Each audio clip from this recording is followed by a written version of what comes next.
یہ باقاعدہ سی C D ایک پورا ادارہ بنایا ہے انہوں نے بندے مارنے والا، لیکن ناموس رسالت کے معاملے میں اگر کسی گستاخ کو ٹھکانے لگا دیا جائے تو سب کو تکلیف ہونا شروع ہو جاتی ہے۔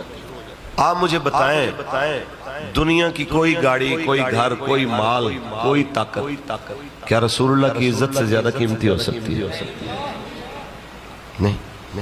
ہمارا صرف اتنا مطالبہ ہے کہ آپ شاید آپ کو یہ نوبت بھی نہ آئے، ہمیں کوئی ڈاکوؤں سے ہمدردی نہیں ہے، نہ چوروں سے ہمدردی ہے، نہ ہی جناب اعلیٰ منشیات فروشوں سے ہمدردی ہے۔ ہم تو کہتے ہیں کہ پاکستان میں پہلے تو نظام عدل اتنا مضبوط ہو کہ کوئی بے گناہ پھانسی نہ لگے اور کوئی قصوروار رہا نہ کیا جائے۔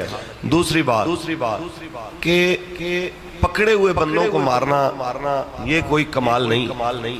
کچے والے ڈاکو آپ کو کل بھی انہوں نے پیغام بھیجا، انہوں نے کہا جی ہر جگہ سنا ہے آپ بندے مار رہے ہیں، ہمارے علاقے میں آئے، ہم آپ کے لیے کھانا بنا کے انتظار کر رہے ہیں، چائے بنا کے بیٹھے ہوئے۔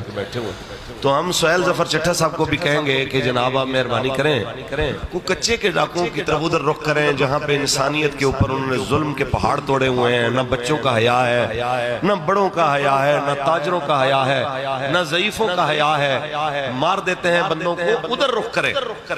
اور اپنی سابقہ شرمندگی کو بھی آپ جا کے دور کرنے کی کوشش کریں۔ جب آپ ڈی پی او رحیم یار خان تھے اور ڈاکٹر خان وزیر کو اغوا کر لیا گیا تھا تو آپ جو تاوان دے کے چھڑوا کے لائے تھے تو وہ بدلہ بھی لے جا کے اور ان تمام ڈاکوؤں کو کیفر کردار تک پہنچائیں۔